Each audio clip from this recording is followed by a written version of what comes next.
So, I was talking about the Matrix and how death and new life are entwined with each other, and how people are being tricked into becoming trolls and having to embrace decay and flee as punishment for breeding. And the reason why is because what ends up happening is they're in this matrix that's built around repression, but the repression is the disease. So, where you think you're protecting your children by repressing them, especially sexually, 5, 7 years after they've already hit puberty, and you think, oh, it's fine, and I'm gonna keep all these dogs away from my daughter, or I'm gonna keep all these witches away from my son, and you think you're life, you raise your children. Uh, Thinking that this is fine because this is what everybody else is doing. You never stop and think, am I actually taking something that's supposed to be beautiful for God, from the eyes of God, which is you coming of age? And remember, everybody's been a kid. You coming of age as a kid and being able to go and get with your peers and not be repressed by cultic monsters trying to keep you inside of cages and own you. It's even against the law. So where they could help you and protect you from the breeding that's intertwined with death, they don't, because they're repressing you altogether. So this isn't, oh, here's, do this in, safely, and here's birth control, and you don't ever have to worry about bringing the seriousness of bringing new life into the world. But you don't have to be repressed to the point that this simple intimacy that you know is very powerful and good feeling and important that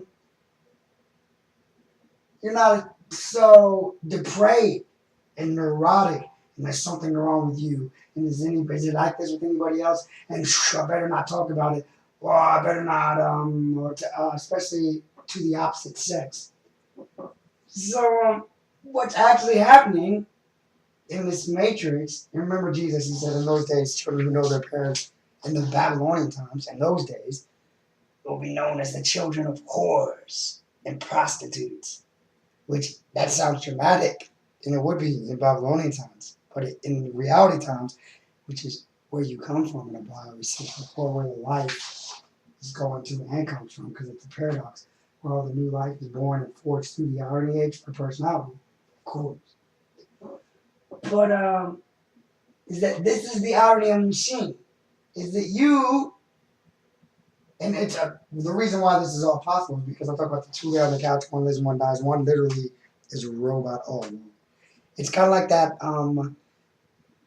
movie Million Eyes of Sumeru, and it's like a big joke. Women run the world, Billion Eyes of Sumeru, to a degree. It is a joke, but at the same time, it's not, because you only have one life. So this is why it's so dead serious. But so what's happening is you got these parents who think they're great parents and everything's just fine and they're right with God. But yet they're breaking and they're denying their own truth. There's this bigot, monstrous, brute atrocity inside of themselves, where they're actually these shame-filled monsters that are atrocious in the eyes of God. And it's not just them, it's everybody in mass at the hands of this empathy, this suicidal, decay-embracing robot that forces all these parents either sublimely or in some type of purgatory to embrace this decay, this illusion of time, which is necessary so you can never be alone. Is that in reality you're damning in your repression where you thought you were, and this is where you can see how if it's like the never-ending story with hyperdimensions and you lose people you love to them nothing because your big, strong, good hands weren't good enough. is that this can be you later on when your view gets taken up. You're like, oh my god, I'm a full shitter and I was playing God. And in doing so ignorantly with the rest of the highway that Tim McCall sings about that doesn't care.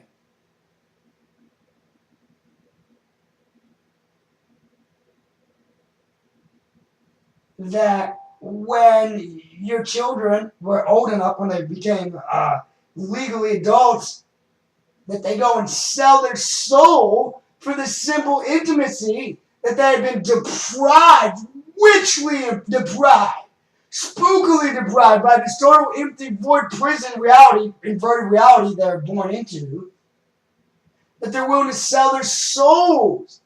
And they go and breed. This girl's so hot. I'm so hot for her. She's so hot. I want to give her a child because she's so hot. Then they go and breed and have no idea what the fuck they were in for. Then they realize, holy shit, this whole world's a lie.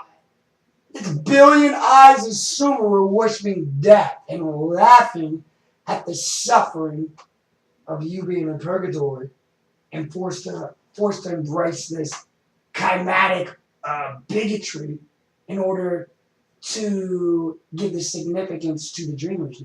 So you're stuck in Groundhog Day at this 9 to 5, doing grinding something you hate, or at least you have to act like it, even though it's really not, because you're given, which is just as bad, because you're going to be carrying around a sadness. And it's like the NPC guy, the non-player characters, and you realize you're part of the infrastructure now. You became Yang. You forfeited your Yang blindly because you had been deprived all growing up 7 years, 5 to 7 years after naturally this natural magnetism comes into you. But that you're diseased now and you're cursed, and this curse is infinite in this matrix. So this is the big bad wolf. Is that where you thought you're one of the little piggies and you had your house all built, you had everything, and remember, it's 3 out of 10, 66, 33. This is like the mathematical god of the matrix, where these ratios of pi, etc. But in America, it's 90-10, so it's 9 out of 10 houses of cards. That means you had your cards laid out and you thought you were doing everything right, and then the big bad wolf comes, you're like, oh, this is how I fucked up. And it's like, yeah. And your house got blown down by the big bad wolf because where you were in this monstrous, prudish, bigotous, delusional superiority complex where you thought you had so much to protect, but actually in your delusion of feeling like the big, strong protector, you were the destroyer.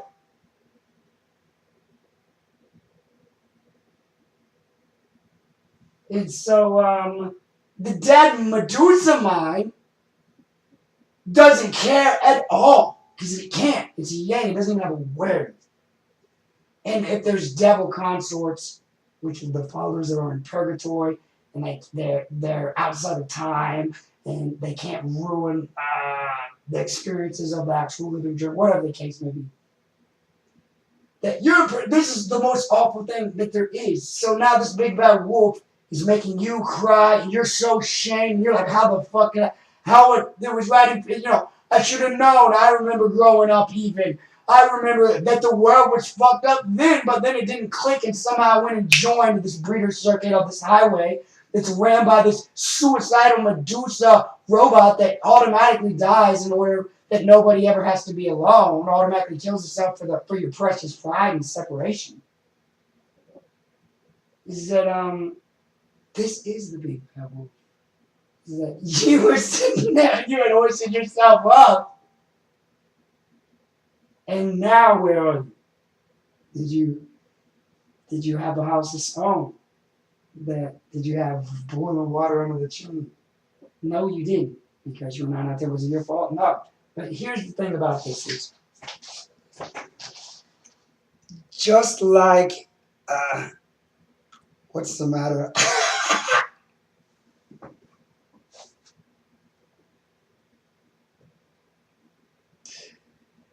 Just like, what's the matter? So just like in the Three Little Pigs, when the house of straw gets blown down and the house of sticks gets blown down, it runs to the next one and then to the next house and survives.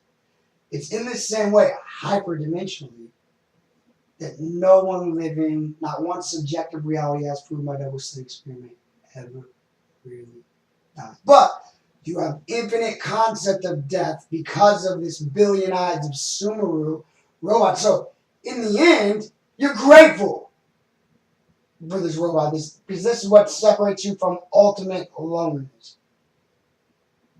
But this doesn't mean that you think, I love this robot so much that I want to be like just like this robot, and this robot is my role model, this suicidal robot. Wrong. Because you're not going to be allowed. You're going to be able to embrace that robot for however long that in your journey, but you're going to have to stay alive forever.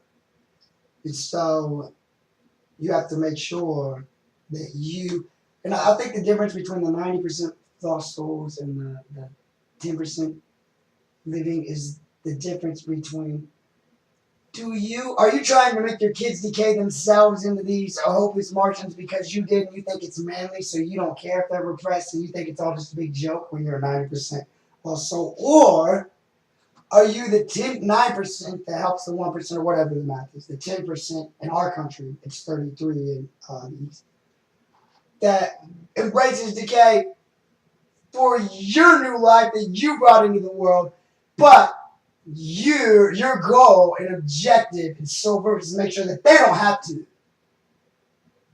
So you save them no matter what. That this means you're going to be saved too. Because you are trying to make people destroy themselves. You're very compartmentalized and focused on what you had brought into the world responsible for what you had done. Acutely, obviously, God's responsible for everything. But, so this is the difference between your living mom and your living dad, and your dead mom. Or your living mom and your Medusa robot. And remember Jesus, eternal life to he who ever finds his real mother or his real father in the world will get eternal life. And this is what he's talking about, is that you're up against this diseased NPC Ladytron robot that's acting like it doesn't get that you're sexually repressing your own children 7 years after the natural order is disgusting to God. And something that's supposed to be so simple and beautiful is instead you're disgusted by it and you're shame-filled and you're an atrocious monster. This is what the NPC is. But the NPC gets off on being this atrocious monster because it thinks it's the hero that separates us from death. So it's given all this. But in reality, only God's the hero. So this is why you can imagine if you're not superficial, maybe you won't care in the end, and you really won't. You're going to be given the ability to embrace your image forever and ever, no matter what, outside the ice world. But the point is, something that bothers you a little bit over a long period of time can still be suffering. But here's the wisdom, that even in this time, where there might be times where you wish for death, but it will flee you, is that this is just your induction in magnetism, because happiness takes order. So happiness takes order, order takes authority, authority takes you. This is your life. This is the only way your consciousness exists. So the all-around forgiveness in the machine it's this thing called it's called the Tachi Stone paradox, and it's where if you take a straight line with gravity and you have it going like this, and you roll a ball down it, but you have another one that's curved and it's not a straight line and it loops like this, like a circle.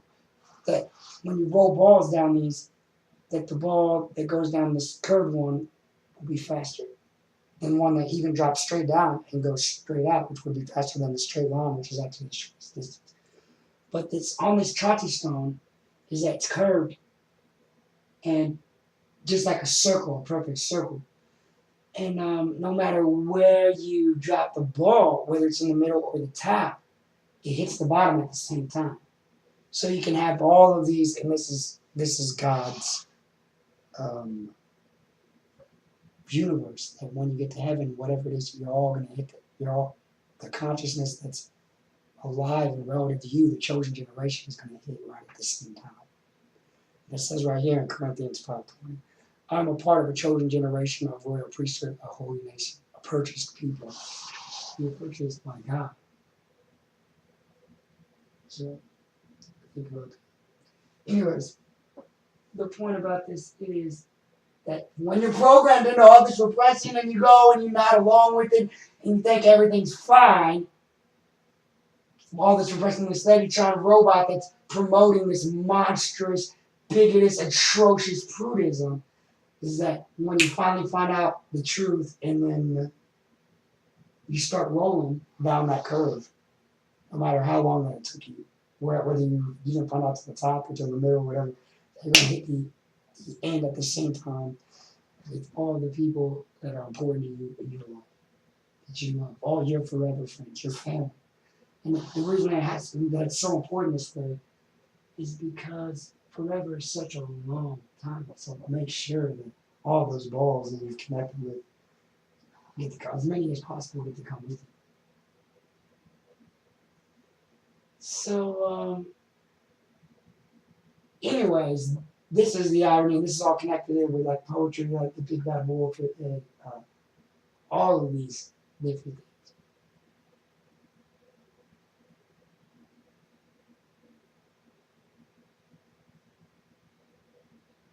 So the disease is just the fact that we have such short-term memory.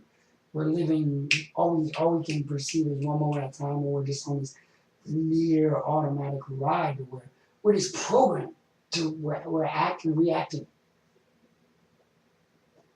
And so this is where I think the main thing is later on that's in concept in those pictures is that all the poor unfortunate souls that just want to die is that they're realizing what they're so depressed because this world was actually completely inverted and fucked up, and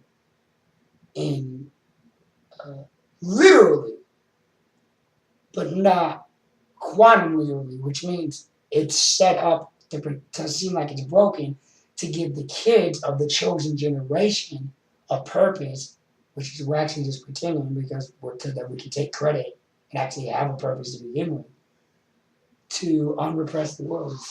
So when I'm like Redneck Romeo and Church of Cannabis and all the things that imply with redneck, like raunchy, unfiltered, ridiculousness, that this is to heal people because what they've done is disease themselves to where something that's supposed to be beautiful now is atrocious. And don't look at it. It's like, are you stupid? And God's like, I don't know what the fuck's going on down here. But it's something that, well, obviously it's a joke. I was like, I don't know what's on. Obviously he does. God is what? He is the omnipotent,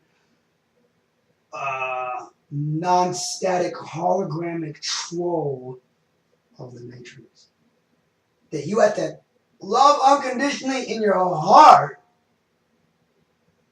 but confront ferociously with your mind. Because you got the water mind and the fire body if you're alive, no matter who you are, because you're staying alive forever. And the NPC's got the fire mind and the water body. It's going out and being, it's embracing all this decay to keep you from ever having to be totally unified and being completely alone with God, which is impossible by design, because you'd be good as dead. You wouldn't be alive.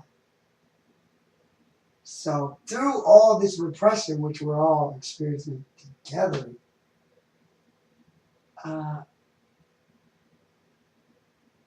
this is what this really is. And you can't lie. Because it's something that God made that's meant to be beautiful, designed to be beautiful. There's no denying that it's beautiful. And if you do, you have to be decayed until you stop. Until you do a 180 and do the complete opposite. And actually help to repress the world. Now, a lot of it ties in with the fact that it's imbalanced, but we got like this duality that obviously all the land caps are repressed from the until 27 in my case. But the problem with it is that you've got these, one sex is the object, the other sex is the spirit. And that's wrong because you're both intertwined. So the symbolism with the hair and the men not being able to be as beautiful, not able to be the object, and the women are. We're coming out of that grinding age first off because the technology has kind of reached an extent where they realize it's not the key to happiness. But it is at the same time because it's entertainment. But anyways, is that men, the roots of the world is that the men aren't beautiful and that's why everything has to be repressed. But in reality, the men are blind, clucked, missing part of their brain, and the women are these god-moding NPCs not even carrying death around. So it's really just like this repressed zombie being tortured by the billion eyes of Sumeru. And you actually have to go and save these people. It's like the USA is the empire of Star Wars, and the Boba Fett clones are actually all these husbands nodding along with the billion eyes of Sumeru as Bobby Fetches. Whether knowingly or not. This is what they are. So, and the wisdom is, it's like in Star Wars, you see all the clones, all the Boba Fett clones being destroyed by the Federation, but in reality, you would destroy however many you had to until you were able to kill the king of the Empire. But then what are you going to do? Are you just going to mass murder all those clones?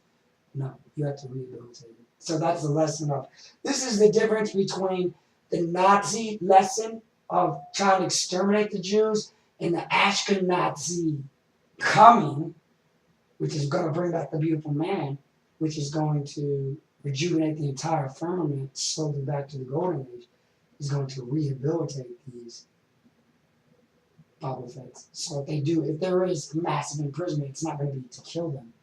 It's going to be to unrepress them because they're diseased and sick.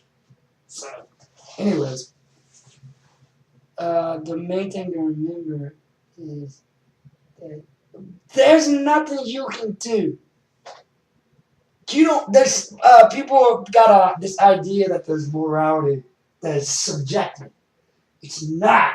It's really not. It's super binary, not subjective. Do you intend to hurt somebody or not in any moment? That's it. It's binary as a motherfucker. So what you find is that all this diseased, fake, lost immorality is actually what's keeping you from being able to achieve immortality. And those words are so close. But here's the thing is, it's because that language was given to you. And that's why it's so easy for it to be that way, because it knows exactly what the cause, what the root of death is, your root chakra. Is what? This suicidal mommy robot that worships pride more than life itself, killing itself so that the living never have to be alone. Why is it so beautiful? Because no one living ever really dies. Only NPCs die. So if you've ever played a video game, a non-player character, this means in any moment. And this is the ultimate faith, because people are seeing people die every day right in front of them. And here's the thing, the kicker about it is, in this seamless dream, the only thing that gives you significance, outside, obviously you could not be alone and that wouldn't be enough if everybody lived forever, is the faith. So that's what keeps you from being alone. And loneliness and death are intertwined and they cancel each other out. It's like a yin yang. It is a yin yang. So anyways, and you have to remember there's certain things that perfectly complement the yin yang kind of medicine, which is exactly 50% night and 50% day, which we're told. If we were in a solar system, for some reason our planet was the only one that has that. And the rest of them, there's not exactly 50% light or 50% day. Any of the other solar systems on the planet, it's really weird. But which would just add to more of the irony that we could be randomness from nothing, which is totally out. So, anyways, it's just something to think about because this is how diseased the people are. Is that your children aren't allowed to go and have sex whenever they hit puberty because it's against the law and it's disgusting. And it's disgusting for anybody to even acknowledge or know about, let alone look at. So, but in reality, it's not. And it's beautiful to God. And anybody who says otherwise is going to get shot the fuck up by the real big bad wolf, except for the pigs who build their houses out of stone, which are going to be spared.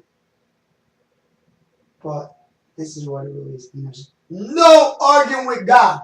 You could go and argue with the highway all the day long. And there's billion eyes of Sumu of Ladytron, Prude Monster, Bigot Robot on its way to death that will nod right the fuck along with you for as long as you want to delude yourself into the false reality and not embrace infinity and dream. But if you want to know the secret of the stars, and you want to know the secret to infinity, and you want to know the secret to flying, it's getting right with how you can help change the world at the real root of the greed of the problem, which all started when we started marketing ourselves with clothes and when we did it in a way where we prioritized one sex as an object over the other as an object of flesh and the other as an object of spirit. Is that it needs to be balanced for both. And then the men and the women will equally become beautiful and strong rather than this void and this huge separations that this is the difference between the Iron Age and the Golden Age, which kinematically it ping-pongs back and forth forever and ever because it's the land shows. So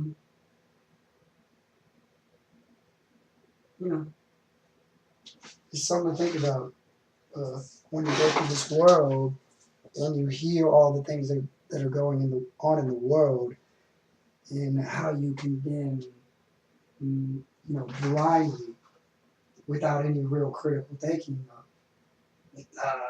how monstrous and blind all of humanity is being intentionally programmed to be by this billion eyes of Sumu, which worships pride more than life itself.